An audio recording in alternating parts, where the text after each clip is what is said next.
रात 12:07 पर Kalighat railway station पर लगी हुई एक पुरानी घड़ी टिक टिक करके बंद हो गई। मानो उस घड़ी के साथ उस स्टेशन पे बहने वाली जो हवा थी वो भी जम गई। एक अलग सा ही भारीपन और सन्नाटा था उस हवा में। राहुल जो स्टेशन पे खड़ा था और अब वो स्टेशन की तरफ जा रहा था, तभी उसकी कदमों की आवाज़ उसी को डरा रही थी, बहुत ज़्यादा डरा रही थी। उस सन्नाटे में मानो उसके पैरों की आवाज़ एक बहुत बड़ी आवाज़ में तब्दील हो चुकी थी। उसने समय देखने के लिए मोबाइल निकाला। मोबाइल में कोई नेटवर्क शो नहीं हो रहा था, एक बस लिखा हुआ आ रहा था, नो नेटवर्क। राहुल चल रहा था और अचानक से उसे एहसास हुआ कि उसके साथ कोई चल रहा है। उसने पीछे देखा तो पीछे कोई भी नहीं था, बस साए साए करके हवा चल रही थी। और जब राहुल थोड़ा आगे बढ़ा, उसके पीछे से उसके कानों में किसी ने कहा, टाइम अप।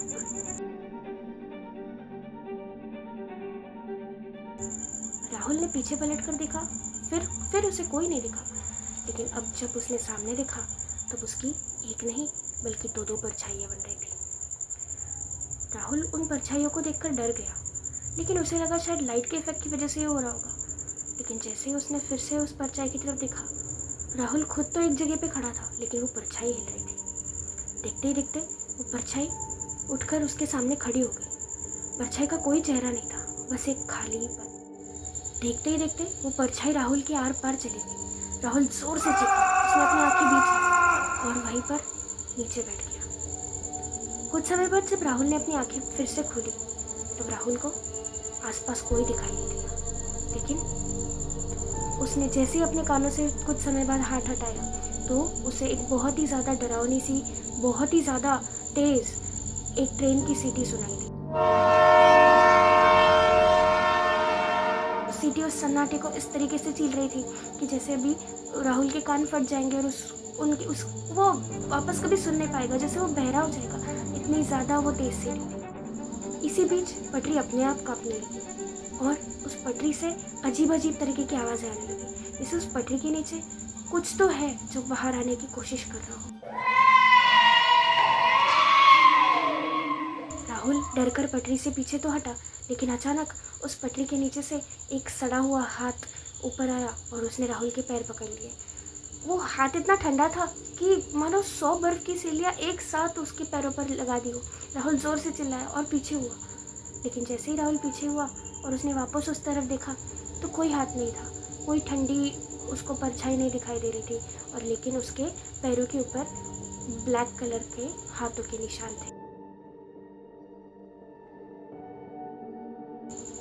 उस ट्रेन की सीटी के बाद जब पटरी थरथराने लगी लेकिन कोई ट्रेन आती हुई नहीं दिखी, तो राहुल को लगा ये उसका वहम होगा।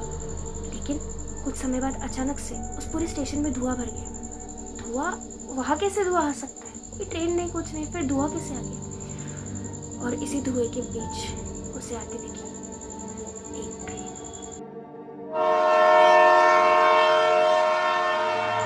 वो ट्रेन नॉर्मल ट्रेन जैसी नहीं लग रही थी। ट्रेन के अंदर पूरा अंधेरा था, एक भी लाइट नहीं जल रही थी, ना किसी डब्बे की, ना खुद लोको पायलट के कैबिन की, बस एक अंधेरा ही था।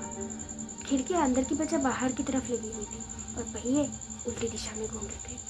आखिर ये कैसे हो सकता है? कोई ट्रेन जिसके पहिए उल्टी दिशा में घूम रहे और वो ट्रेन आगे आ रही है? ये राहुल का ये चीज़ देखकर दिमाग खराब हो गया। राहुल कुछ सोच पाता उसके पहले ही उसे उस ट्रेन के अंदर से आवाज़ आई, अंदर आओ। राहुल की जगह और कोई भी होता, या आप और मैं भी होते, तो हम ये सोचेंगे कि राहुल तो अंदर नहीं जाएगा, क्योंकि पहले से ही वो बहुत ज़्यादा डरा हुआ है और इस तरीके की अजीब ट्रेन देखकर अंदर कौन जाएगा भाई, मैं तो नहीं जाऊँगा। लेकिन राहुल मानो हिप्नोटाइज हो गया था। राहुल उस ट्रेन के अंदर चला भी गया और अब जो होने वाला था वो राहुल ने कभी ज़िंदगी में भी नहीं सोचा। राहुल जैसे ही उस ट्रेन के अंदर गया, उसका दम घुटा देने वाली बदबू आने लगी। वो बदबू ऐसी थी जैसे बहुत सारी लाशें एक साथ सड़ रही हो, कई हफ्तों से नहीं, कई सालों से सड़ रही हो। बहुत ही गंदी बदबू वहाँ पर आ रही थी। इसी बीच उसने देखा हर एक सीट पर लोग बैठे हुए हैं, लेकिन सबके सर अजीब तरीके से झुके हुए हैं। जैसे ही राहुल अंदर आया, सभी यात्रियों ने एक साथ अपने सिर उठाए और सभी राहुल की तरफ देखने लगे और कहने लगे, आओ, तुम हम में से ही एक हो। राहुल का तो मानो दिमाग खराब हो गया। ये लोग ऐसे क्यों है और ऐसी बातें क्यों कर रहे हैं? ऐसा कोई नॉर्मल इंसान नहीं बोल सकता। और मैं तो इन्हें जानता भी नहीं, फिर ये मेरे से ऐसी बातें क्यों कर रहे हैं?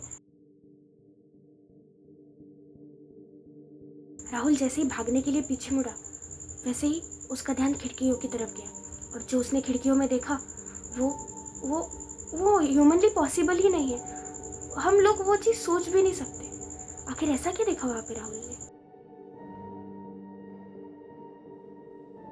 उस ट्रेन की हर एक खिड़की में राहुल अपना ही चेहरा देख पा रहा था, लेकिन कोई भी चेहरा नॉर्मल नहीं था। हर चेहरे पे कहीं चोट के निशान, किसी चेहरे की आंखें नहीं, किसी चेहरे की अजीब सी स्माइल थी, और किसी चेहरे के मुंह से खून बह रहा था। ऐसा लग रहा था कि हर चेहरे का कुछ ना कुछ एक्सीडेंट हुआ होगा। लेकिन ये कैसे हो सकता है? राहुल अकेला था और उसके खुद के ही इतने सारे चेहरे, वो भी इतनी बुरी हालत में। ये कैसे पॉसिबल है? राहुल का दिमाग खराब हो गया। राहुल बस बेहोश होने ही वाला था तो पीछे से उसे फिर से एक आवाज आई। जैसे ही उसने पीछे मुड़कर देखा, वहाँ ट्रेन का ड्राइवर खड़ा था। उस ड्राइवर का सिर नहीं था, लेकिन यूनिफॉर्म से पता लग रहा था कि वो इस ट्रेन का ड्राइवर है। और वो उससे कहने लगा, तुम्हारा स्वागत है हमारी इस ट्रेन में। तुम देर से आए हो, ये हमें बिल्कुल अच्छा नहीं लगा है, इसीलिए हम तुम्हें एक तोहफा देने आए हैं। तोहफा? राहुल ने उसकी तरफ देखा। राहुल की तो सिट्टी बिट्टी गुल हो गई थी। राहुल सांस लेना भूल गया था, और एक उसके सामने इस तरीके का इंसान खड़ा है जिसका खुद का सर नहीं है, और वो राहुल से कह रहा है कि हम तुम्हारे लिए तोहफा लाए। जैसे ही उसने ये बोला, उस सर कटे हुए आदमी ने राहुल के आगे अपना हाथ फैलाया, और उसके हाथ में जो था वो राहुल क्या कोई भी नहीं सोच सकता था। उस ड्राइवर के हाथ में था राहुल का कटा हुआ सिर।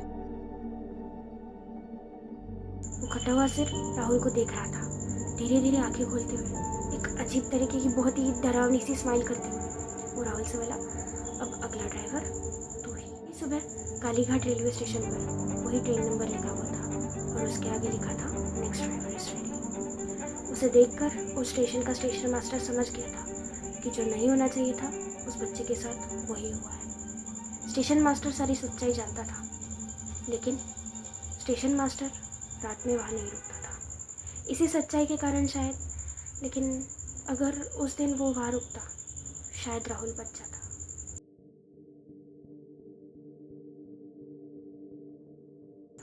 आज भी कालीघाट रेलवे स्टेशन पर करीब 12:07 पे वही ट्रेन आती है। लोगों का कहना है कि उन्होंने उस ट्रेन को आते हुए तो देखा है, लेकिन उसमें चढ़ने की किसी ने कभी भी हिम्मत नहीं की। पता नहीं राहुल के साथ ऐसा क्यों हुआ। शायद यही लिखा हुआ था उसके साथ।